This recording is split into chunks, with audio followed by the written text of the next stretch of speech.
The first thing the men on the deck heard was not an explosion.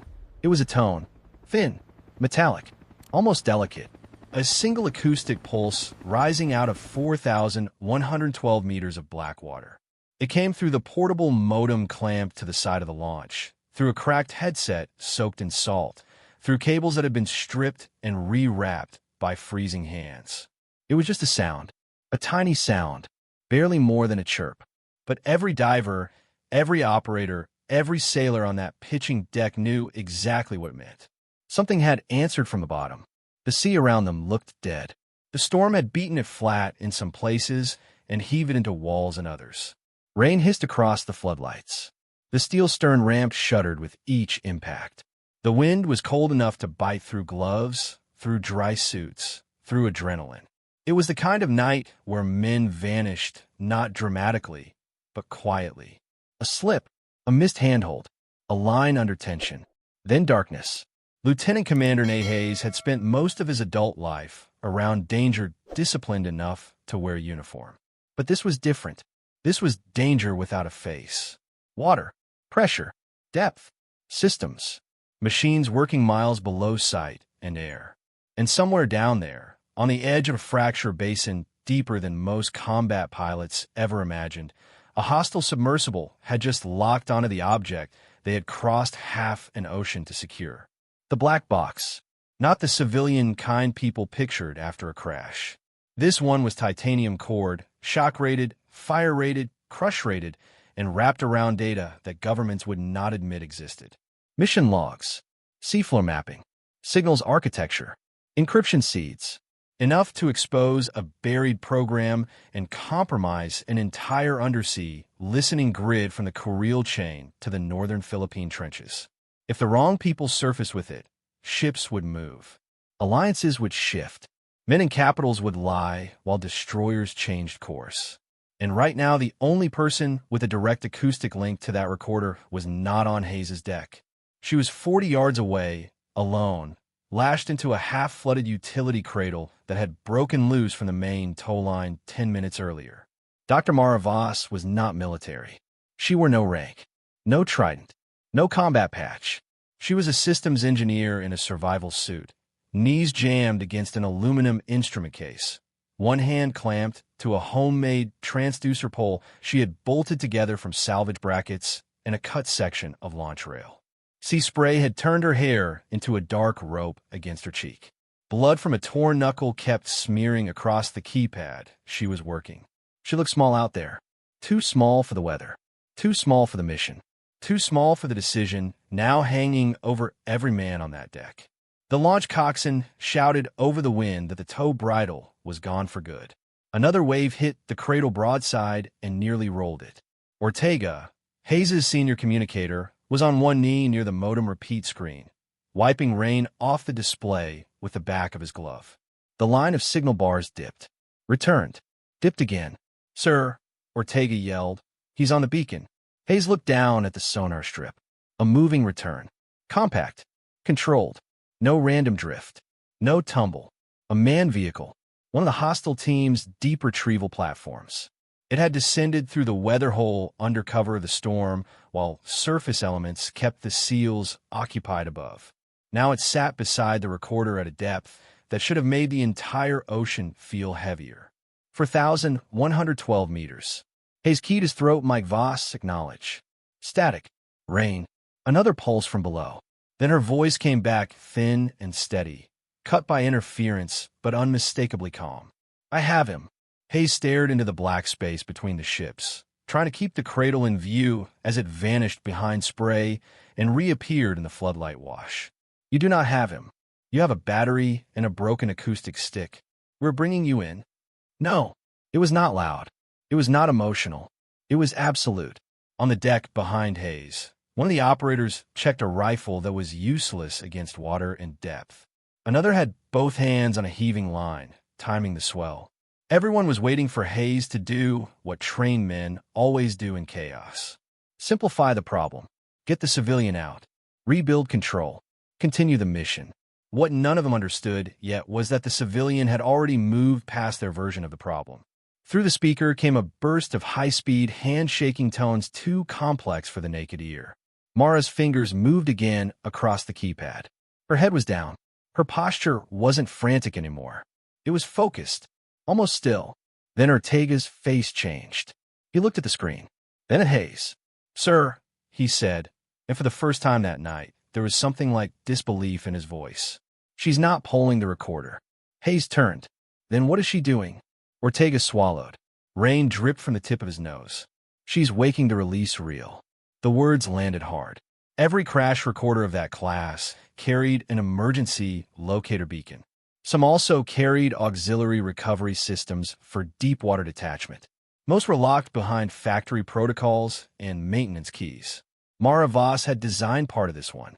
Below them, one of the signal traces shifted. The hostile submersible had taken hold of the beacon housing.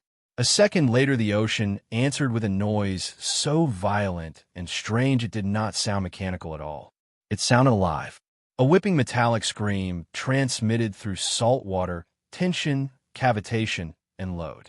Men on deck flinched, even though the source was miles below. The modem peaked. The trace bucked sideways. Hayes grabbed the rail. "What did you just do?" Mara did not answer immediately. When she did, her voice was colder than the sea around her. "You took the wrong box." Then the signal from below dropped into a pattern no one on that deck had expected to hear. Emergency ascent thrusters. Asymmetric. Overcorrecting. Fighting drag. And then another sound began under it. Faint but unmistakable. Hull stress. The operator nearest Hayes said nothing. He didn't have to. Every man there knew what a deep vehicle sounded like when depth became mathematics instead of confidence. 1,000 feet. 2,000, 3,000, those were numbers men could imagine. 4,112 meters was not a number. It was a sentence. Hayes keyed his mic again. "Mara, what did you arm?" The storm tore half the reply away. What remained was enough. "I built it so no one could steal it twice." Then the cradle vanished behind another wave. The acoustic trace below rolled hard to starboard, and every man on that deck realized the mission had stopped being a recovery. It had become a kill. If you're watching this from somewhere dry, good. Stay with me, because what happened next is the kind of story people bury in classified annexes and never forget in their sleep. 36 hours earlier, the North Pacific looked almost forgiving. Not calm, not friendly, but orderly. Low gray sky, long iron swells, wind holding steady out of the northeast. The kind of water professional mariners respected because it told the truth. It did not promise you anything, and it did not hide what it was. The salvage vessel Arcturus moved through it with the stubborn, workmanlike confidence of a ship designed for ugly tasks. She was not pretty, wide stern, heavy A-frame, dynamic positioning thrusters, crane systems rebuilt too many times by people who valued function over symmetry. Her paint had been beaten pale by years of salt. Rust feathered out from bolted plates in patient orange veins. The deck smelled like hydraulic fluid, coffee, wet rope, ozone, and cold steel. To most people on board, the mission briefing had been simple enough. A classified naval reconnaissance platform had gone down during a storm event 70 miles west of the Shikotan fracture line. No survivors because there had been no crew to save. The aircraft had been remotely piloted, expensive, sensor-rich, and never meant to be acknowledged publicly. Its wreck sat in a debris field mapped by side-scan. But the priority was not the airframe. It was the recorder package. Retrieve it before someone else did. That someone else was why Hayes and 11 men from Blue Team were on a salvage vessel instead of submarine tender or a carrier. Intercepts had suggested a hostile procurement network was already moving assets into the region. Not a navy, not officially, a shell company chain, front trawlers, leased submersibles, cutout crews, and ex-military specialists who knew exactly how to operate in the scene between deniability and war. The kind of men who understood that a black box was not just evidence. It was leverage. Mara Voss stood on the aft deck in a dark watch cap and an immersion jacket 2 sizes too large, one boot on a Pelican case, reading through a checklist that no one else had asked for. She was 38, from Kodiak by way of graduate schools and pressure chambers, with a face that would have looked softer if not for the permanent discipline around the mouth. She was not striking in the theatrical sense. She looked like someone who lived around weather and machines and sleep deprivation. Someone who had learned, long ago, that competence was easier to carry than charm. She had a habit of touching metal fittings before trusting them. Not superstitiously, just once with 2 fingers. Feeling temperature, residual vibration, play in the hardware. On the Arcturus, she did it to everything. Winch brackets, transducer mounts, the ROV handling arm, the emergency battery rack, even the mug she'd claimed in the galley, aligning it exactly with the edge of the table every time she sat down. The first SEAL to notice was Petty Officer Lennox, who assumed she was nervous. The second was Hayes, who realized she was counting. Not aloud. Internally. Bolts. Connections. Backups. Failure points. What Hayes didn't know yet was that Mara counted when she did not trust the room. Their first conversation lasted less than a minute. Hayes found her at the mission display, staring at the bathymetric map like she was trying to hear it. "You're Voss." She looked over. "You're the part of the brief nobody wanted to explain to me." A few of the operators nearby smiled without meaning to. Hayes didn't. "That recorder comes up, it goes into my custody." "Fine. You do what my people tell you on deck." She glanced at his men, then back at the map. "If your people understand thermocline scatter, transponder lag, real memory, galvanic leakage, and deep ocean beacon spoofing, I'll happily follow them anywhere." It wasn't a challenge. It was a diagnosis. Hayes let the silence sit for a beat. "Do we have a problem?" Mara slid a grease pencil across the map and tapped a point west of the primary wreck ellipse. "Maybe. The beacon drift from the overnight ping set is wrong." Hayes looked at the notation. He saw numbers. She saw contradiction. "The current?" he asked. No, she tapped again. "The drift should be south-southwest with a bottom contour. It's been nudging east on alternating intervals. Not far. Just enough. Meaning either the terrain is stranger than the map suggests," she paused, "or something touched it." Hayes studied her face, looking for drama, ego, performance. He found none. "Did you tell Captain Sloan?" "She said we'd know more after the first ROV pass." Hayes gave one short nod and walked off. He did not tell her that 2 hours before sunrise, satellite review had found a fishing vessel operating dark just outside the declare exclusion box. He did not tell her that Naval Command had elevated the recovery from sensitive to mission critical before dawn. He did not tell her that one of his operators had already found a cut section of fiber insulation near the stern sensor cabinet and reported it as possible sabotage. Because Hayes had spent enough years around classified work to know that bad news tended to arrive in layers, and the worst layer was usually the one nobody volunteered. By mid-morning, the ship settled into the routine that lets dangerous operations pretend to be ordinary. Deck crew rigged the work-class ROV for launch, checking manipulator pressure, camera heads, floodlights, altimeter, sonar imaging, tether spool. Sonar techs tuned the acoustic link. Engineers ran diagnostic loops. The cook made eggs thick enough to survive rough weather. 2 SEALs cleaned rifles they were unlikely to use underwater, but refused to neglect on principle. Ortega built a temporary repeater in the comms bay because the primary rack had started dropping one of its channels every time the bow slammed. Captain Imani Sloan moved through all of it with the unhurried authority of someone who had commanded research ships in ugly latitudes long before military passengers started appearing on her manifests.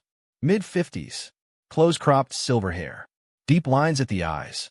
She spoke softly enough that people leaned in and obeyed. The only person on board who did not seem carried by the routine was Mara. She noticed the ROV's port thruster whining half a tone lower under load. She noticed the deck crane brake biting late. She noticed a subcontracted diver named Fitch wearing new gloves with old salt lines on them, which meant the gloves were not his. She noticed one of the beacon test pulses returning with a tiny phase irregularity that did not belong in open water. And just afternoon, while everyone else was focused on launch prep, she noticed a service plate bolted inside a crate of submersible flotation blocks that had been hauled aboard in Yokosuka as third-party emergency buoyancy. She bent down, wiped salt crust off the plate with her thumb, and read the stamped rating. For 1,000 meters. Nothing dramatic happened in that instant. No music, no revelation. Just one piece of information sliding into place inside a mind that knew how to keep it. When Hayes found her a few minutes later, she was standing by the crate, looking out at the sea. "You look like you hate surprises," he said. "I hate mislabeled equipment." He glanced at the crate. "Problem? Maybe." She rested a hand on the edge. "Who signed off on the emergency buoyancy pallets?" "Logistics, I assume.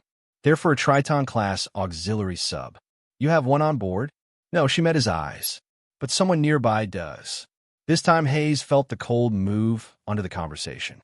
He crouched, checked the stamp plate himself, and straightened. "Can you prove it?" "Not yet." "Then keep it quiet." She nodded once. Already doing that. That was the moment he stopped thinking of her as cargo. Not trusted. Not yet. But filed differently. The ROV went over the stern at 1310 local. The sea had begun to harden by then. Still workable, but less forgiving. Wind shift. Longer interval between sets. The sort of subtle weather change that makes experienced people stop joking without ever saying why. From the control van, the descent looked almost beautiful. The vehicle dropped through gray-green water into cobalt, then ink, lights cutting tunnels through suspended particles. Tether paid out smoothly. Depth numbers marched down the screen. Surface noise faded. The world simplified into telemetry, camera feed, and the mechanical breathing of pumps. At 900 meters, the first oddity appeared. A ping, then another. Not from the recorder. From farther east. The sonar operator frowned. "False return." Mara, standing behind him with one hand on the back of the chair, said no. "Mobile source." Hayes was in the van doorway. "Source type." The operator adjusted gain. "Too small for a trawler hull. Too clean for geology. Subsurface." "Looks like it." Captain Sloan stepped in behind Hayes. No one needed to explain the room's temperature. It had changed. The ROV kept descending. At 2,300 meters, they lost the east contact. At 3,100, the tether tension flickered. At 3,700, the recorder beacon finally resolved on the forward sonar as a hard point lodged near a section of twisted airframe in a debris trough. And at 3,845 meters, just as the pilot eased the ROV toward the wreck field, every screen in the van went white with static. Not dead, drowned. A burst powerful enough to blind the feed. The pilot cursed and pulled hands off the controls. The tether tension spiked, so hard the winch alarm barked in the stern bay. Hayes was already moving before anyone finished speaking. Outside, the sky had darkened by another shade. Wind tore at jackets. Deck crew were shouting around the tether drum. One of the stern lights popped and went out. The ROV cable was shivering under load like a thing alive. "Stop the drum," Captain Sloan ordered. "Trying," the deck chief yelled. "Brake lagging." Mara reached the railing, looked once at the line angle, and swore under her breath. "What?" Hayes snapped. "That's not current." She pointed into the water. "Something has the tether." As if the ocean wanted to prove her right, the cable jerked sideways and went bar tight. The next sound came from under the ship. A deep, sick metallic crack. Everyone on deck froze for half a beat. Then the starboard generator compartment blew its access panel off the bulkhead. It wasn't a fireball. It was worse. A contained blast. Engineered. Sharp. Focused. Enough to kill power, scramble systems, and punch chaos into every procedure on the vessel without sinking her outright. Lights died across half the deck. The dynamic positioning alarm screamed. The ROV winch freewheeled 2 feet before the brake caught. Somewhere forward, a man yelled that he had a casualty. And on the horizon, where there had been nothing but weather a moment earlier, 2 fast boats materialized between curtains of spray. Everything became urgent at once. Hayes's world narrowed the way it always did under pressure. Not emotionally, structurally. Inputs, priorities, angles, people. "Blue team, hard cover," he shouted. His operators were already moving. Weapons up, lines cut clear. One man dragged the nearest deckhand behind a hydraulic cabinet. Another sprinted for the port rail to get eyes on the approaching boats. Ortega was on the comms line and swearing because half the internal circuit had dropped. The first shots were almost lost in the wind. Not aimed to win a firefight. Aimed to keep heads down while the real damage unfolded somewhere else. Captain Sloan ordered watertight isolation on the generator space. The deck chief yelled that the ROV was gone. Mara shoved past 2 men toward the stern repeater mast, saw the cable smoking at the guide sheave, and slammed the emergency release with the heel of her palm a second before the entire assembly tore free. The tether vanished into the sea. So did their first and best path to the recorder. What none of them understood yet was that the explosion and the attack boats were only the surface layer. The real operation was happening below. By the time the fast boats broke through the chop, Hayes's team had established firing lanes and driven them off with disciplined, ugly efficiency. One boat sheared away, trailing smoke. The other turned hard enough to throw 2 men into the water and vanished behind a sheet of rain. But that tiny tactical victory changed nothing important. The ship had lost dynamic positioning. The primary ROV was unrecoverable. One engineer was dead in the generator access way. A deckhand had shrapnel in his neck. Long-range comms were degraded. And the secondary beacon trace, the one Mara had flagged, was moving again. Captain Sloan convened the shortest crisis meeting of her career in the chart room, while the hull shuddered under worsening seas. Hayes, Ortega, the chief engineer, Mara, and a naval liaison named Commander Russell Pike crowded around a lit bathymetry display that kept flickering on emergency power.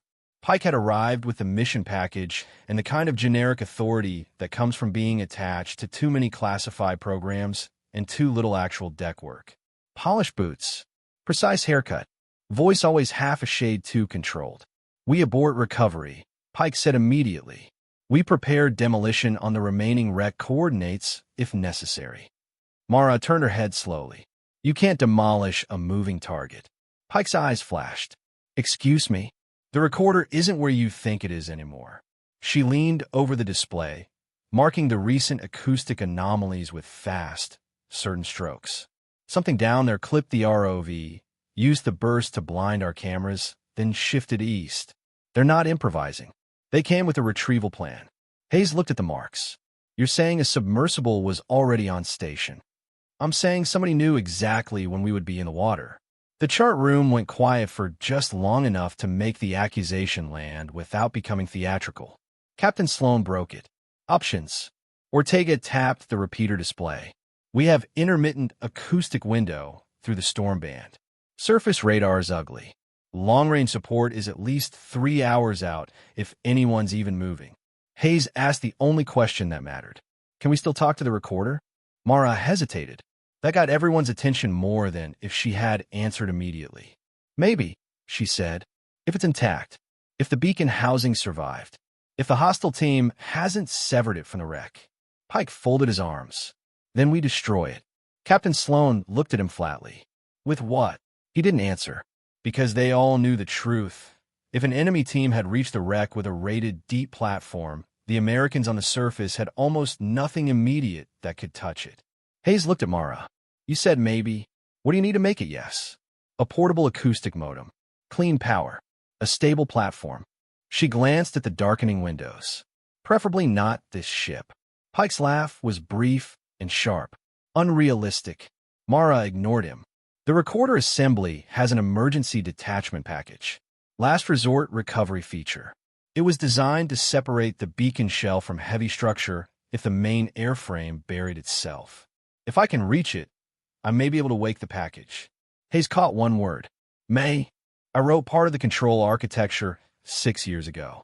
Since then it's been modified under program security I wasn't cleared back into. Her jaw tightened. So yes. May. Pike stepped forward. No civilian touches command-authenticated systems without my authorization. This time Hayes answered him. With respect, Commander, your authorization got our ship hit. Pike's face hardened, but before he could speak, Captain Sloan cut across the room like a blade. Enough. We are past preserving anyone's feelings. Outside, the ship rolled hard enough to send coffee across the chart table. Mara braced one hand and said the thing nobody wanted to hear. If they brought a Triton auxiliary down there, Its certified depth is 4,000 meters. Hayes looked up, and the wreck, 4,112. Now the room changed again. That number was no longer just a coordinate. It was an edge. The extra 112 meters matter? Hayes asked. Mara met his eyes. At that depth, everything matters. Pike said, a professional pilot will work beyond certification margin. Briefly, Mara said, maybe.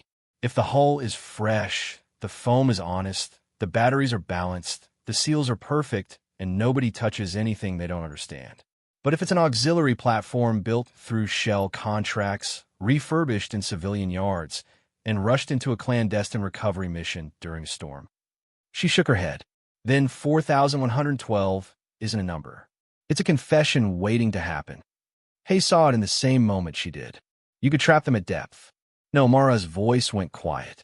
I can maybe make them choose how they die. No one spoke for a second. Then Captain Sloan made the call.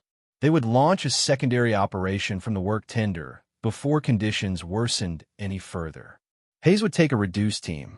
Mara would go because without her the acoustic link was guesswork. Ortega would rig the portable modem and battery bank. Their goal was not to dive. It was to get clear of the Arcturus's noise shadow, acquire the hostile sub's working channel, and talk to the recorder before the enemy surfaced with it. What Hayes didn't know yet was that the mission had already been compromised from inside the room. He would learn that when the weather was worse, the sea was black, and leaving someone behind became the only way to keep everyone else from rolling over with her. The work tender was 32 feet of hard aluminum, diesel, foam collar, electronics rack, and grim practicality. It had no romance in it at all. Just grab rails, instrument brackets, stowed lines, emergency kits, and the lingering smell of bait and fuel from whatever civilian life it had before the Navy borrowed it. By the time Hayes stepped aboard with 6 men, the afternoon had curdled into a premature evening. Rain came in angled needles.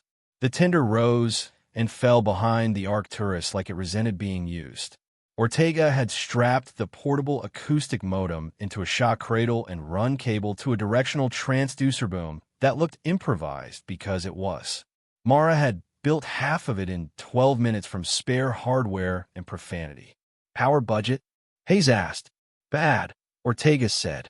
Meaning if the battery bank gets soaked wrong or we run active ping too long, we lose voice, data, or both. Mara crouched beside the transducer housing, tightening a gland nut with a wrench she'd borrowed without asking. Then don't waste words. Hayes, watch your hands. Fast. Precise. No tremor. Tell me what happens if you make contact. I'll authenticate the beacon shell, request recovery status, and see what answers. And if the wrong thing answers... She looked up. Then we'll know they got there first. Commander Pike appeared on the stern rail, above them under a hooded foul-weather jacket. Hayes didn't like that he had come down personally. Didn't like the timing. Didn't like the way Pike's eyes moved from Mara to the modem case and back. You have 10 minutes to establish link, Pike called over the weather. Then you return. Command has authorized denial of sight if recovery is impossible. Hayes shouted back. By whose hand? Pike didn't answer directly. Do your job, Commander. Mara muttered. Not quite low enough. That man's favorite tool is other people. The tender dropped off the lee of the Arcturus and entered a different world. Everything got louder and more isolated at the same time. The mothership's lights dwindled behind them. Swells steepened. Spray became punishment. One of Hayes's operators, Boone, kept a rifle bagged and useless between his knees out of habit more than optimism. Ortega hunched over the modem screen under a snapped-open weather hood, shielding it with his body. The coxswain fought the wheel while the hull slammed, so hard the fillings in their teeth seemed to click. Mara stayed kneeling by the transducer pole with a headset over her cap, eyes on the data strip, one glove off so she could feel the keypad through numb fingers.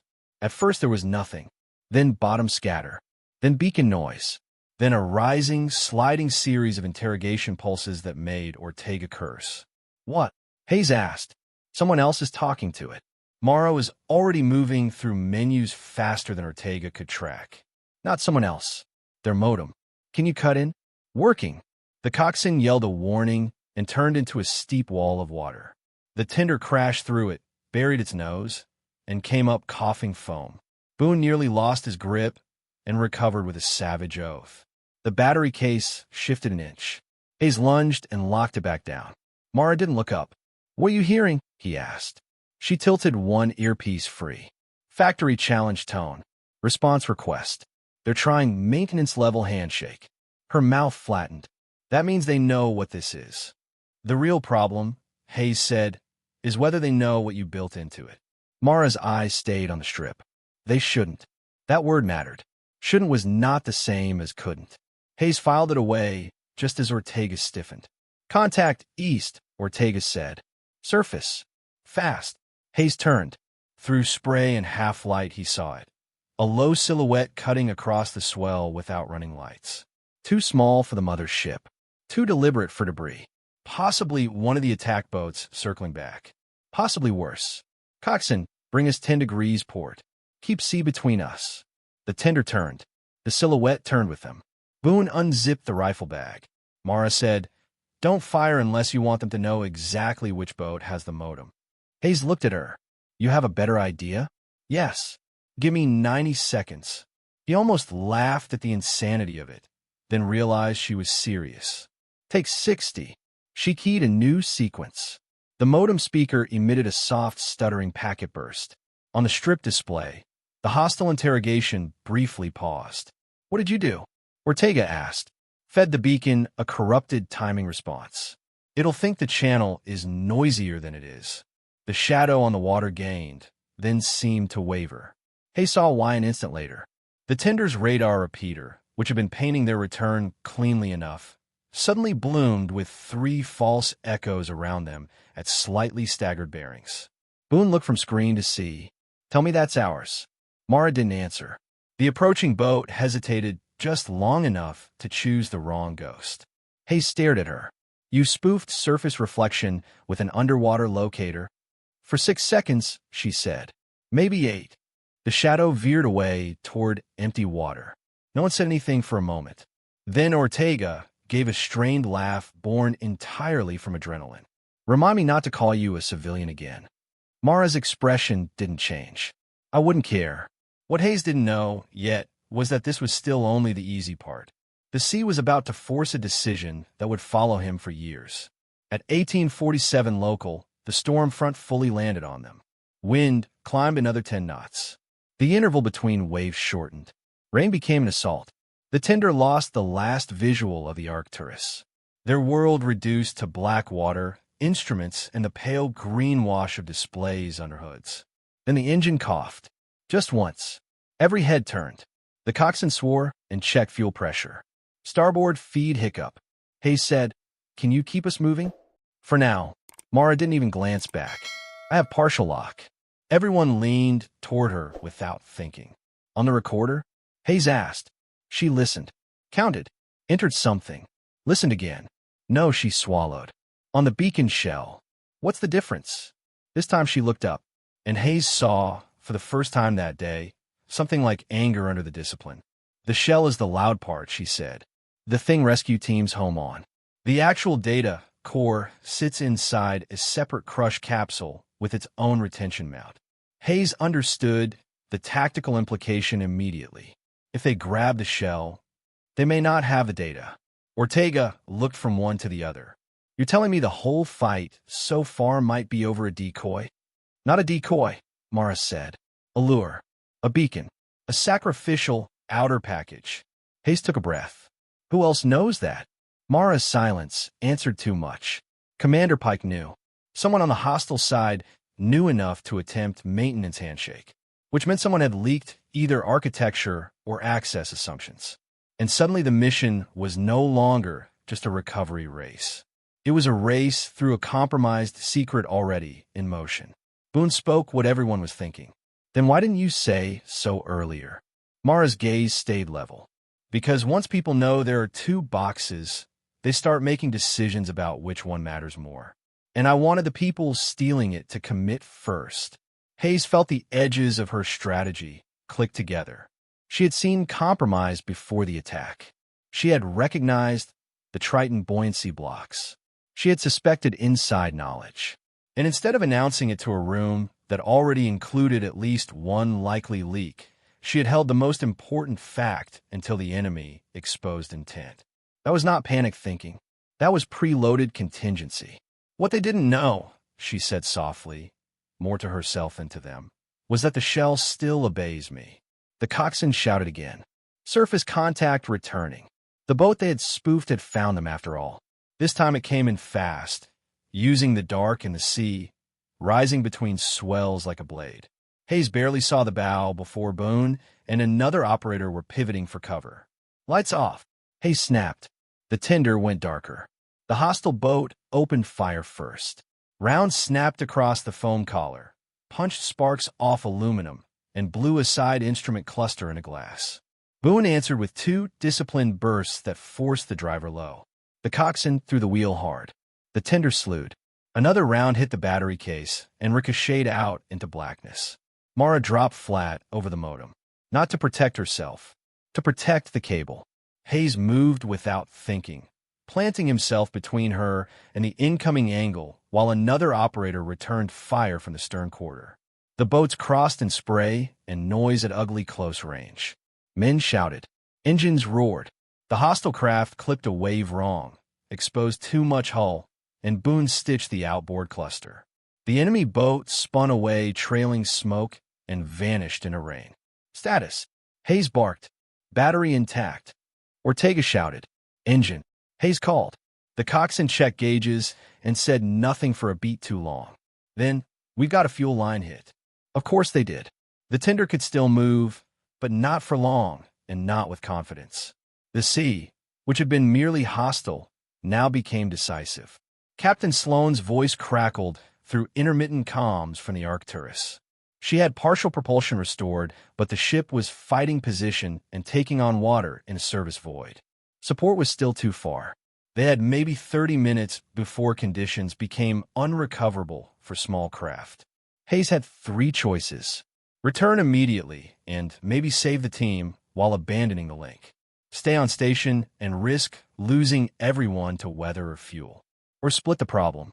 He hated the third option because the sea hates divided attention more than any enemy ever has. But the sea had arranged the bore that way. Mara made it worse by speaking before he could. Cut the payload cradle loose. Hayes turned. What? She pointed aft through the rain. The tender was still towing a small utility cradle loaded with spare transducer gear, emergency batteries, and a detachable flotation frame used for over-the-side instrument work. It had taken hits. One pontoon was half-flooded, but the cradle also held the auxiliary power pack and the only remaining clean acoustic output stage. If we keep towing it, the drag will kill our maneuvering, she said. If we cut it free, I can operate from it. Hayes stared at her like she'd suggested living on the moon. No, you want the link or not? It's not a boat. It floats. Barely. That's enough. Boone looked between them. Sir, if we lose speed with that thing behind us, we're dead in the water. Hayes already knew Boone was right. He hated that the civilian knew it too. Captain Sloane came back over comms, broken by static. Commander, weather window closing. Make your call now. Mara was still looking at him. Not pleading. Not emotional. Just waiting for him to stop pretending there was a cleaner option. I can hold the shell channel from the cradle, she said. You can't. Ortega can feed me packet strings if the repeater stays up. Once I have release authority, I won't need much. You'll be alone. Her eyes flicked once to the black ocean, then back to him. I noticed. Hayes felt command narrow around a choice that no decent report would ever make sound honest. What's your survival time out there? He asked. In that suit? Depends on the sea. Depends if the frame flips. Depends if the batteries ignite. She shrugged once. Long enough if you stop narrating it. Even Boone, who had the most reason to object, let out the tiniest breath at that. Hayes got close enough that she could hear him without the wind carrying the words. If I cut you loose, I come back. You come back if the mission is still worth your fuel. I'm not leaving you. She held his gaze for a long second. Commander, with respect, you already are? The question is whether you waste everyone else pretending otherwise. It hit him because it was true. Not morally true. Operationally true. That made it worse. He looked at Ortega. Can she do it? Ortega looked sick. If anyone can, The coxswain shouted that the fuel pressure was dropping again. There are decisions in war, rescue, and disaster that sound dramatic from a distance and feel mechanical up close. No swelling music, no speeches, just weight, time, and cost. Hayes made the call. They transferred the portable keypad, repeater handset, a spare strobe, chemical warmers, one emergency beacon, and a clipped line of packet notes to the cradle. Boone and Lennox stabilized it on the downswell side, while Mara crawled across with the kind of balance that comes from years around bad decks. The auxiliary power pack was already bolted in. The transducer arm remained half-functional. It would have to be enough. Hayes gave her his own secondary waterproof light without comment. She took it without thanks. Then, the next wave hit both hulls at once. The tow line snapped taut. The coxswain yelled that the tender was broaching. Another hit would roll the cradle into the stern. Hayes saw the geometry in one brutal flash. If it had not cut now, both platforms could go. He drew the knife from his vest, put one hand on the towing bridle, and met Mara's eyes one last time across 6 feet of black water and aluminum. "I'm coming back." She gave the smallest nod. "Do the useful thing first." Then he cut the line. The cradle dropped away into darkness. For half a second it stayed in the floodlight wash. Mara crouched over the battery box, one hand already on the transducer pole, spray exploding around her like shattered glass. Then the tender slid off the swell, the coxswain corrected, and she was just a strobe in weather. Left at sea. No report ever says it that way.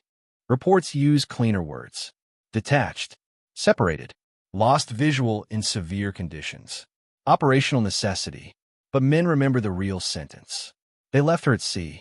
And the thing about guilt is that it does not wait for the outcome. It starts immediately. The tender limped west on a compromised fuel line, while Hayes tried to keep the team alive and maintain enough calm discipline to hear if the cradle transmitted again. Every instinct in him wanted to turn around and fight the weather back to her. Every calculation on the instrument panel said doing that right then could kill the rest. Boone sat aft with his rifle across his chest, staring into the rain where the cradle had vanished. Ortega kept one ear sealed to the repeater and one hand bracing the modem case as the hull slammed. For 3 long minutes, there was nothing. No voice, no packet burst, no strobe, no miracle. Then, soft and broken through static, Mara came back. Cradle upright, power stable, stop sounding miserable, and feed me the maintenance challenge table. Ortega made a noise between a laugh and a cough and started reading packet timing values from the laminated sheet she had shoved at him earlier. The relief on the tender was physical and humiliating. Men who had been holding themselves flat under discipline exhaled all at once. "Hayes keyed his mic. Your beacon's active." "Shell channel only," she said. "I have shell, not core." "Confirm hostile sub still on site." Ortega checked the intermittent telemetry. "Yes. Minimal movement. Looks like it's holding station near the wreck." "Good." Hayes frowned. "Good. It means they're working. And if they're working, they're committed." That was the first moment he heard it in her voice. Not fear, not hope, intent. The next 40 minutes became a contest between physics, deception, and stamina. The tender made for a position from which Hayes could rejoin the Arcturus or support a return if the sea eased. On the cradle, Mara worked alone with the kind of concentration that strips a person down to pure function. She had one clean output channel, one bad headset, incomplete factory tables, and a target nearly 2.5 miles below her that was being actively manipulated by hostile operators. She did not waste motion. She timed transmissions between wave slams to reduce cable noise. She used the storm itself as cover, transmitting in short windows masked by surface scatter. She ignored surface discomfort the way divers ignore their own heartbeat. And when Ortega fed her handshakes, she didn't simply repeat them. She listened to the way the shell answered. "The response spacing is off," she said once. Ortega blinked at the data strip. "By how much?" 4 milliseconds. Maybe 5. What does that mean? It means their modem isn't factory matched. It's translating through an external suite. She paused. Cheaply. Hayes said, which means they stole access, not origin. There was again. That ruthless ability to pull a confession out of machinery. What none of them understood, yet, was how long Mara had been preparing for exactly this kind of compromise. Years earlier, before the programs changed names and procurement officers changed governments by changing budgets, Mara Voss had worked on recorder survivability after a different loss. Not a combat mission, not officially, a seabed mapping aircraft that went down in winter weather north of the Aleutians. The airframe sank intact. The recorder was recovered late. Too late. By the time investigators got the data, portions had been copied, portions altered, and a chain of accountability had disappeared into contractors and subcontracts and silence everybody recognized, but nobody signed. The public version of that crash blamed weather and pilot input. The private data suggested a sensor conflict command had ignored. 3 people lost careers. 2 families lost the truth. And Mara lost whatever remained of her belief that secure systems stayed secure just because policy slides said so. So when the new recorder architecture came across her desk years later, she had done what good engineers sometimes do when institutions stop deserving their obedience. She built in memory. Not sabotage. Not exactly. Contingency. A separation logic inside the beacon shell. A recovery reel that could deploy under non-standard commands. A silent handshake branch that recognized not rank, not password, but the structure of an older maintenance cadence she and 2 others had devised during original testing and never fully documented in the final contractor package. One of those others had died. The other left the program, which meant that in the dark, under stress, with everyone else fighting the official system, Mara still possessed one door no one had bothered to lock because no one remembered it existed. Or so she had thought. Now, on a half-flooded cradle in the North Pacific, she found evidence that someone else had learned part of the house. The hostile sub kept prodding the shell with maintenance challenges it should never have known, but it was missing the hidden branch. And that gap was where she intended to kill them. Hayes learned this in fragments because she had no time for speeches. The shell carries a reel. What kind of reel? Kevlar fiber hybrid. Recovery line. For what? For getting clear of wreckage if the mount releases wrong. What happens if you trip it while they're attached? Silence. Packet burst. More static. Then, depends where they're attached. Hayes looked at Ortega, who was already realizing the answer. The hostile sub wasn't a war submarine. It was a deep auxiliary platform. Thrusters exposed. Manipulator arms external. Recovery harness likely tied into a nose grapple or lateral mount.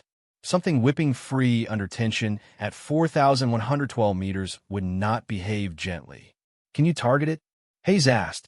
No, Mara's tone sharpened. I can target the shell. I can target release state. I can target deployment timing. After that, water does what water does. That was as close as she would come to calling a weapon. The tender re-established brief line of sight with the Arcturus around 1935. Captain Sloan had regained enough control to hold a rough station west of the fracture zone, but not enough to launch another small craft yet. She wanted Hayes back aboard. Hayes wanted to go back out immediately. Fuel and sea state argued with both of them.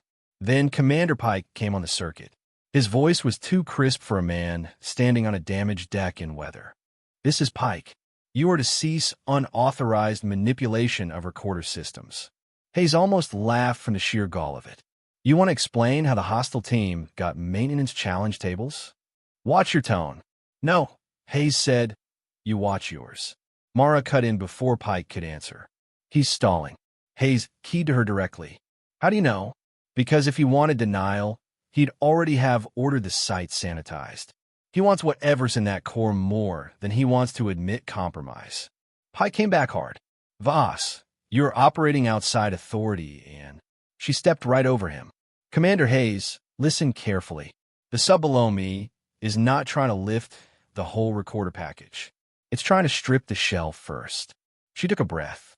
That means they know the shell is not the crown jewel, which means the leak is closer than architecture. It's mission intent. Hayes felt Boone and Ortega both look at him. If she was right, someone had not merely leaked system design. Someone had leaked why this specific recorder mattered. That shrank the suspect pool in ways everyone on the net could hear. Pike's silence lasted a fraction too long. Then he said, "Return to the ship immediately." Mara's voice went almost gentle. "No." A second later, Pike's channel died. Ortega checked the repeater and swore. "He killed the relay. Can he cut us off entirely?" Hayes asked. "From ship circuits, maybe. Not from her direct acoustic, if she keeps battery." Hayes looked toward the dark where the cradle drifted beyond sight. "Then we stay with her." The real problem was that battery, not bravery. Auxiliary packs at sea do not care about human intention. Salt finds seams. Vibration loosens clamps. Cold robs performance. Mara knew exactly how long she had and treated every minute like a resource being spent on purpose. She stripped one glove off, found a corroding contact by touch, and reseated it with a flathead driver clenched in numb fingers. She shifted the transducer arm 3 degrees to compensate for roll bias. She rerouted one diagnostic channel into a simpler burst mode because clean command mattered more than pretty telemetry. She took a foil packet of emergency honey from her suit pocket, bit it open with her teeth, swallowed once, and went back to work. There are people who become smaller under pressure, narrowed by fear into self-preservation. And there are people who become more exactly themselves. That night, alone at sea, Mara Voss became pure professional identity. No audience, no reassurance, no hierarchy, just one mind laid against one machine in hostile water. At 2012 local, she got what she needed. "Hayes." Her voice changed the instant it came over the line. Not louder, sharper. "I have full shell acknowledgement." "Repeat, full shell acknowledgement." Ortega straightened so fast he nearly banged his head. "Ow!" They opened the wrong branch. Hayes didn't waste time celebrating. "What does that give you?" "Release readiness, real status, beacon vector, mount tension." She inhaled once. "And something else." "What?" "2 manipulator contacts. Forward starboard. High compression." Ortega translated first. "They've got claws on it." "Not just claws," Mara said. "They're nose in, probably using a stabilizer frame." Hayes looked at the sonar strip. The hostile return was still holding depth. "Too steady. Too committed. Can they cut the shell free before you trip the reel?" "Maybe." She paused. "But if they do, they'll have to roll slightly to port. And if they roll to port with the frame engaged." She let the sentence hang. Hayes said, "Say it." "Their starboard thruster line crosses the likely reel arc." Boone muttered, "That's the shot." Mara ignored him. "Not yet. If I fire early, they may get clear. If I wait until the shell mount strain drops below a threshold, it means they've pried enough metal loose that the reel will snap clean and whip under tension." Hayes knew enough explosives and mechanics to respect timing he didn't fully understand. "How close?" "Very." The next few minutes stretched like wire. On the Arcturus, Captain Sloan quietly began preparing for worst-case acoustic events. On the tender, Hayes kept the team steady and the channel disciplined. On the cradle, Mara watched a series of tiny numbers change in the dark, each one representing force applied 2.5 miles below. Mount tension, pitch, interrogation delay, acoustic scatter, line angle, compression bleed. What none of them understood, yet, was that the enemy sub was not the only thing at its limit. Mara was cold enough that her hands had started losing precision. She compensated by locking her wrists against the battery case and moving smaller muscles only. Her left shoulder was spasming from repeated bracing. The cradle had half-filled twice and drained itself ugly through a cracked scupper. Her emergency strobe had gone intermittent. She had not once mentioned any of it. Hayes finally asked, "Can you hold?" She answered with dry contempt, "I'm not knitting." Then, after a beat, softer, "Yes." He almost smiled. Almost. What happened next began with a number changing by less than 2%. Mount tension dropped. Mara saw it. Hayes heard her inhale. Ortega saw the corresponding shift in the hostile sub's posture on the strip. "They've broken the shell loose," she said. "Stand by." Hayes gripped the console rail. Mara's fingers moved across the keypad. Not fast now. Deliberate. Each entry its own decision. A hidden maintenance cadence. A dead branch no one else should have known. A release command wrapped inside a recovery test. A confirmation packet disguised as noise. Real arm, she said. The speaker filled with layered tones. Shell acknowledges. Another packet. Safety interlock override. She paused. This part mattered, not because it was difficult, but because it was irreversible. Somewhere below, men inside a cramped pressure sphere believed they were seconds from surfacing with leverage worth fortunes and governments. They had a beacon shell in their claws. They thought the storm above had isolated the Americans. They thought the civilian had been discarded with the weather. They thought their problem was time. They were wrong. Mara pressed the final key. Deploy. Nothing visible happened on the surface. Of course not.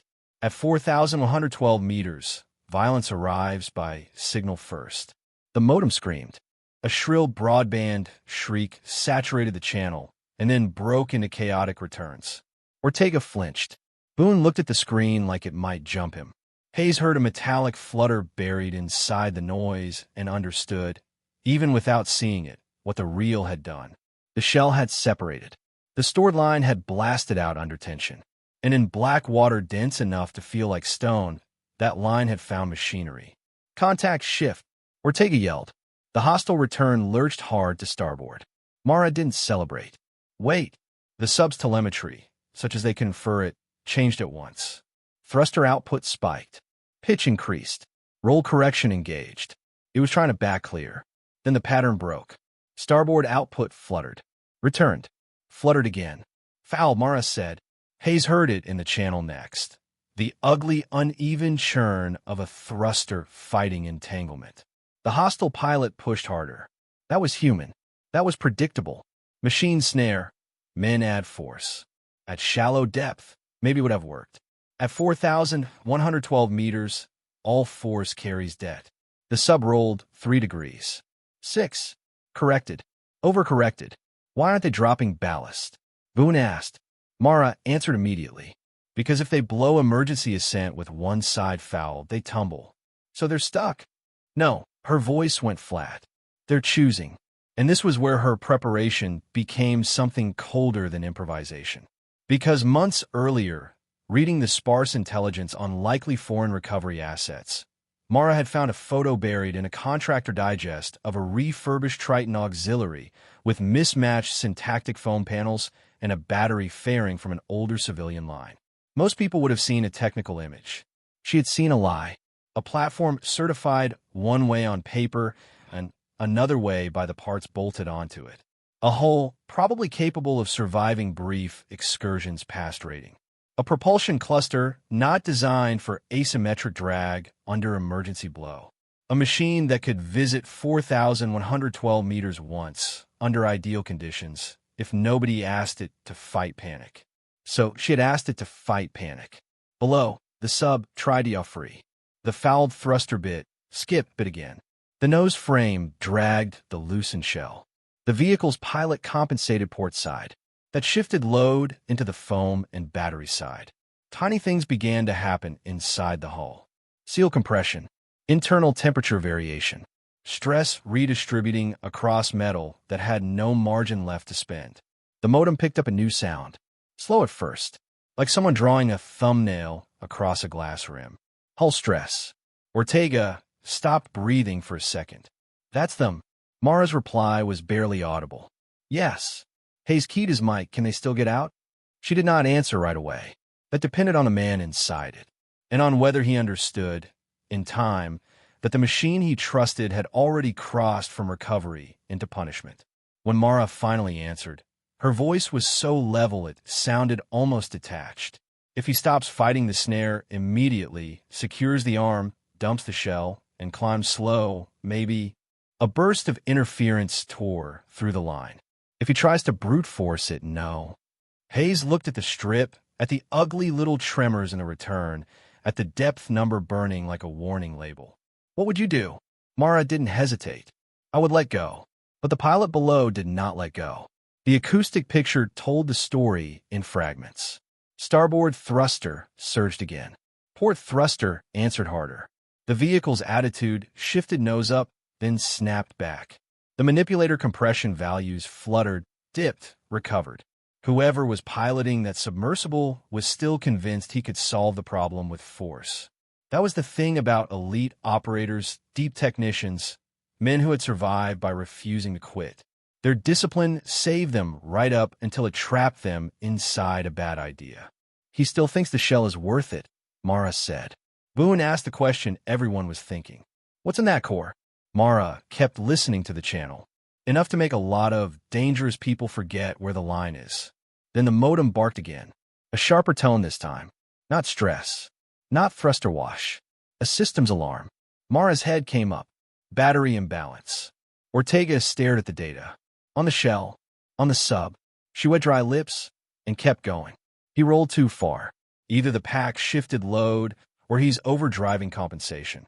The return on the strip wobbled, corrected, and held for 3 seconds that felt impossibly long.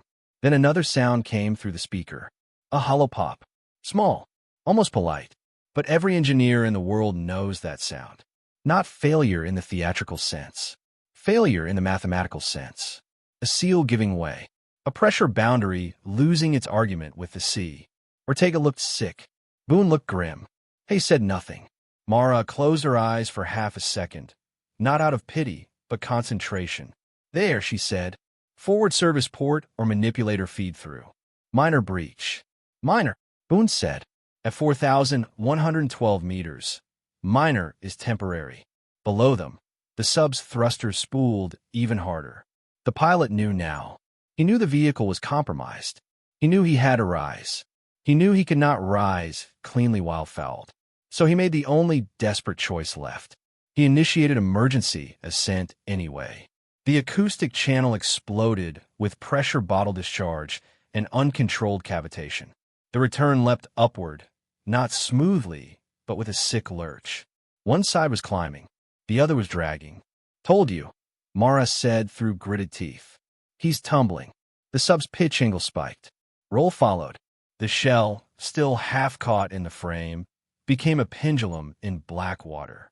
Every violent correction sent another load path through a hole never meant to fight like this below rated depth. The modem shrieked as turbulent noise flooded the band. Then came a sound no one on the tender would ever forget. Not a bang. Not exactly. A fast, crushing series of snaps folding into one concussive underwater thud, so dense it seemed to suck the air out of their lungs, even from miles away. The strip display went wild, then empty, then filled with debris scatter and descending noise. Boone stared at the speaker as though it might deny what they had heard. Hayes didn't move. Ortega whispered. That was the hull. Mara said nothing at first. Her breathing was audible on the line. Rain hissed between words. Far off, the sea kept doing what it had always done, uncaring and exact. Finally she said, yes. No triumph. No satisfaction. Just confirmation. The hostile return was gone. In its place remained only fragments drifting down through the acoustic haze, the shell beacon pulsing free, and one other contact far below and slightly west of the kill point. Small, static, dense. The real core. Hayes leaned toward the mic. You still with me? I'm here. You kill them. A beat passed. I gave them a bad choice at the worst possible depth, she said. The ocean did the rest. On the Arcturus, even through degraded comms, Captain Sloan understood what had happened from the abrupt silence under the noise. She ordered all acoustic logs preserved, all channels mirrored, all traffic locked. She also gave an instruction Hayes appreciated more than any formal praise. No one says a word to Pike until I tell you. Because the moment the hostile sub disappeared, the mission changed again. Recovery was still the objective. But now there was proof, in sound if not yet in paper, that someone had enabled an unauthorized deep retrieval by an external team operating on intimate knowledge of the recorder package. That did not happen by accident. It did not happen because of weather. It did not happen because of bad luck. It happened because someone had opened a door, and Commander Russell Pike had started looking like the man who knew where the key was kept. The problem was Mara. She was still alone in the dark. The kill at depth bought them strategic advantage. It did not buy her safety. The sea was worsening, not easing. Her cradle had no propulsion, no shelter, No heat beyond what her suit could conserve and what her body had left to spend. And now that the hostile sub was gone, there was a real possibility that surface actors still in play would stop pretending and try to erase the witness who had ruined everything. Hayes didn't bother asking permission. "Coxswain," he said, "turn us around." The man nodded once and brought the tender's damaged engine back against the swell. Fuel pressure danced in the red. Every rational calculation said this was late, ugly, and dangerous. Hayes had heard all the rational calculations already. They hunted by strobe, by bearing, by dead reckoning, and by the faint voice still coming over the repeater whenever Mara could keep the transducer clear of wave slap. "Call every 30 seconds, Hayes told her. "I'm busy." "Call anyway." A short pause. Then, almost dryly, "Still floating." 30 seconds later, "Still here." Then, less impressed than before, the men on the tender smiled despite themselves. That mattered, not because morale is magic, but because in hard conditions, small signs of personality mean the person is still fighting as a person, not merely enduring. What none of them understood yet was that Mara had one more decision to make before rescue could mean anything. The shell was free. The hostile sub was gone. The core sat on the bottom, attached to what remained of the wreck mount, reachable only by systems they no longer had. The Arcturus's primary ROV was gone. The weather had destroyed the original recovery plan. If they brought Mara back now, alive but empty-handed, the mission could still fail in the political sense. Higher command could move in, contain the event, bury the compromised architecture, and let the truth inside that core vanish into procedural darkness. Mara knew that world too well. So while Hayes fought the sea back toward her, she did one last thing nobody had asked for and only she could do. She used the shell's liberated acoustic channel to talk to the core. Not directly. The core had no beacon, but it still sat inside a retention mount with a passive line release anchor she had argued for years ago and almost lost in budgeting. A wasteful redundancy, procurement had called it. Too expensive, too unlikely to matter. Until this night. When Ortega realized what she was doing, he almost shouted, "You can make it rise?" "Not rise," Mara said. "Not from there. It's too heavy with the cage. But I can uncouple the mount and inflate the locator sausage." Boone blinked. The what? A packed flotation marker. Kevlar stem. Surface dye. Designed to tell honest recovery teams where to drop a grapnel if the main package can't come up. Hayes cut in. "And you can still wake that? If the line capsule survived impact, yes. If. Commander, tonight is mostly if." She sent the command sequence in pieces, pausing between bursts to keep from overloading the battery and to mask the pattern against surface clutter. The idea was simple and maddeningly fragile. Release the passive marker from the core mount. Let it rise through 4,112 meters of water on a compressed spool. If the line didn't foul in wreckage, and if the float didn't rupture, and if the sea didn't shear it off once it surfaced, they would have a physical reference to the real prize before dawn. A breadcrumb from the abyss. One they could defend. The return took long seconds to change. Then Ortega saw it first. Anchor separation. Mara said, "Wait." Another few seconds. Line running. Hayes glanced out at the black sea as if he might see a thread emerging already. How long? At that depth? Too long. A hint of fatigue crept into her voice. "But it's moving." He wanted to tell her to stop, to save strength, to think about the next 10 minutes instead of the next 6 hours.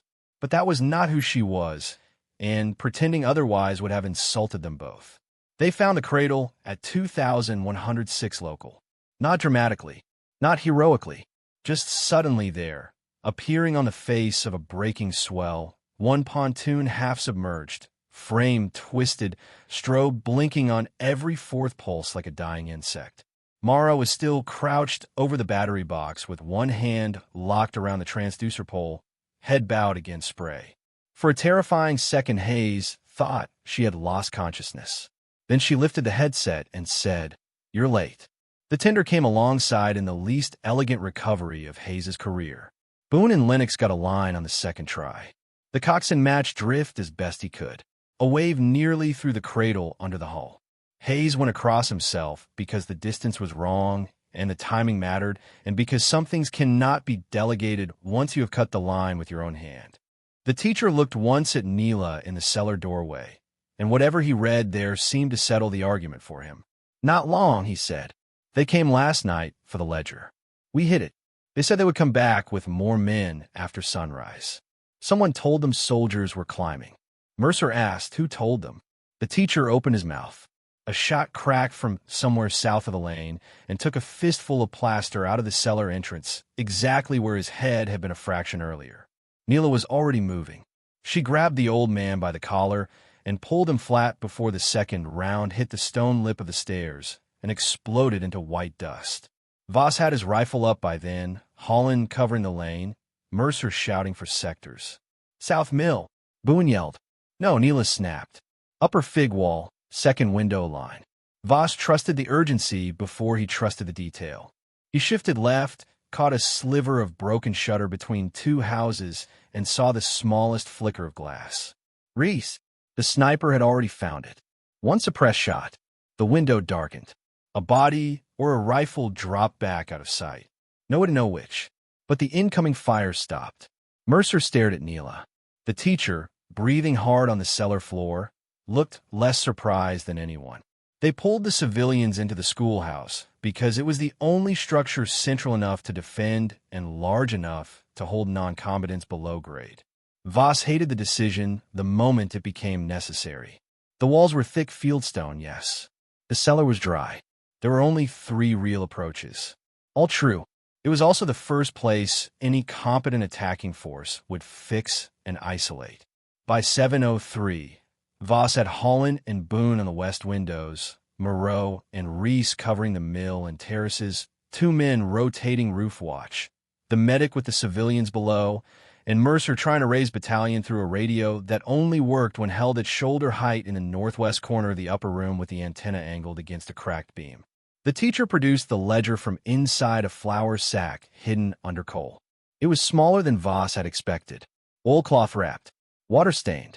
Not a ledger in any ordinary sense. More like a coded account book crossed with route notes and names. He only saw it for 2 seconds before Mercer sealed it in a map pouch. The teacher said, "That is why they killed Hamid." Neela, standing 3 feet away, did not move. Mercer looked up. "You knew her father?" "I knew what he was keeping from them." "What was he keeping?"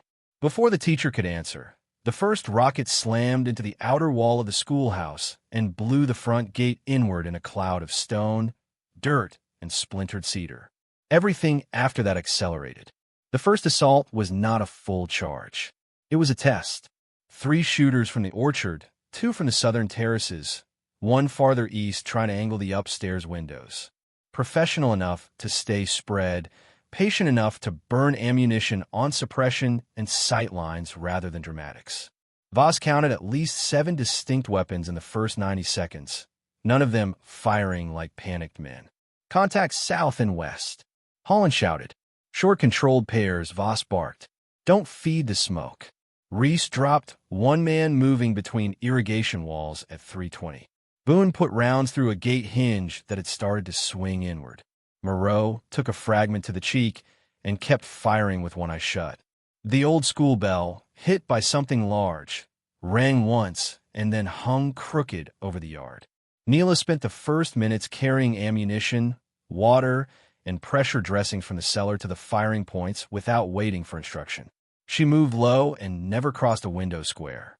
Once, when a medic reached for gauze with bloody gloves and couldn't find it, she put it in his hand before he turned.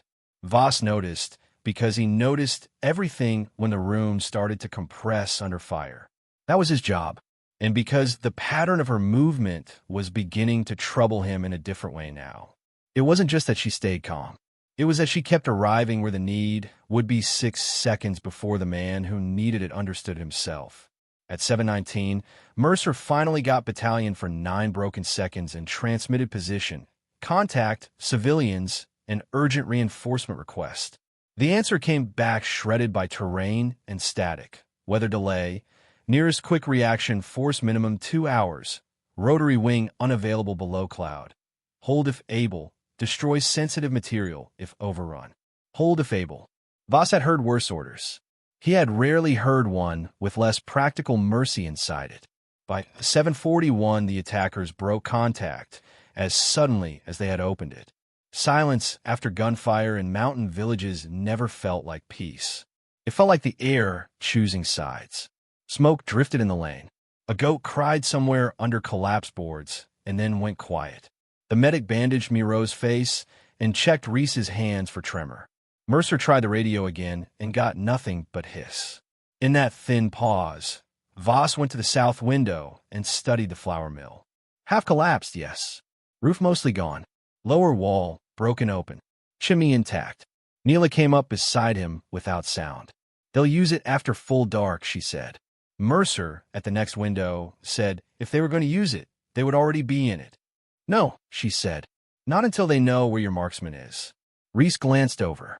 Mercer had had enough of being corrected by someone 15 years old and half his size. Voss could see it in the set of his shoulders long before he spoke. We are not reorganizing our defense around guesses, the lieutenant said. Neela looked at the mill, not at him, then reorganize it around habits. What habits? Their patience when they think they are winning. Mercer turned away. Conversation over. Voss remained at the window a second longer. Down by the terraces, he could see movement where the irrigation walls met the lower orchard. Not clear enough for a shot. Enough to confirm that the valley was filling, not emptying. How many? He asked quietly. Neela answered just as quietly. More than the first wave. How many more? I counted 11 different muzzle signatures after the rocket. Then 3 that never fired because they were moving ammunition. She paused, and one man, the cage touched steel with a hollow, final sound. Mara stepped forward, put 2 fingers against the metal, and closed her eyes for a moment as if taking attendance. Still counting. Hayes said, "You all right?" She looked at him with the dry exhaustion of someone who had no room left for theatrics. No, then, after a beat, but the box is... When the core was opened in secure custody, the damage went far beyond maps and signals. The data inside tied unauthorized undersea monitoring routes to financial transfers, procurement fraud, and back-channel agreements nobody in uniform was supposed to know had ever been proposed. Enough to turn a quiet theft into a geopolitical scandal if exposed raw. Enough to explain why Pike had pushed so hard for denial. Enough to make several institutions begin rehearsing ignorance. The official language that followed was careful. A hostile retrieval attempt. A compromised liaison channel. A loss of foreign life under unsafe clandestine operating conditions. Successful recovery of sensitive materials. Ongoing inquiry. Mara's name appeared nowhere in the first version. Hayes changed it the only way he could. Not with speeches. Not with grandstanding.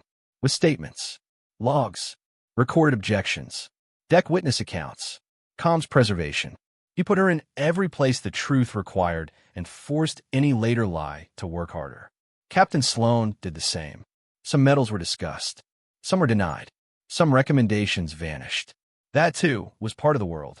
Months later, in a gray room far from the sea, Mara was offered a sanitized commendation tied to technical support under adverse maritime conditions. She read the wording once and pushed it back across the table. I didn't support anything, she said. I prevented theft. They never found language she liked. What endured instead was quieter. Among certain operators, ship crews, recovery divers, and people who work where pressure and secrecy overlap, the story traveled in the stripped-down way Real stories do. No decoration, no speeches, just the part that matters. A damaged salvage mission, a leaked retrieval, a civilian engineer left in a storm on a drifting cradle, a hostile sub crossing 112 meters past its honest limit, a black box that bit back. Years later, Hayes would still remember the sound before the implosion more clearly than the implosion itself. That thin acoustic whine of a hull being asked one question too many. He would remember the weather, the guilt of cutting the line, the impossible calm in Mara's voice. And he would remember what shocked his men most. Not that she had found a way to kill a deep vehicle from the surface, but that she had thought that far ahead while everyone else was still trying to survive the obvious disaster. Because that was the hidden truth of the whole night. The storm was real. The attack was real. The sabotage was real. The coal was real. But the deciding factor was competence prepared in advance. Mara Voss had seen the shape of betrayal early, built memory into the machine long before the crisis, recognized the enemy's platform from a stamped buoyancy plate, understood the math of depth better than the men who came to steal her system. And when the moment arrived, she did not overpower the ocean. She let the ocean do what it had always promised to do to anyone foolish enough to treat pressure like a suggestion. They had left her at sea because there was no other move. They came back because there was no other choice. And when the black water finally gave up its truth, the deadliest thing in that entire ocean was not a warship, not a rifle, not a torpedo, not even the depth itself. It was one cold engineer who knew exactly which line to cut, which signal to send, and exactly how far down a lie could live before the sea crushed it flat.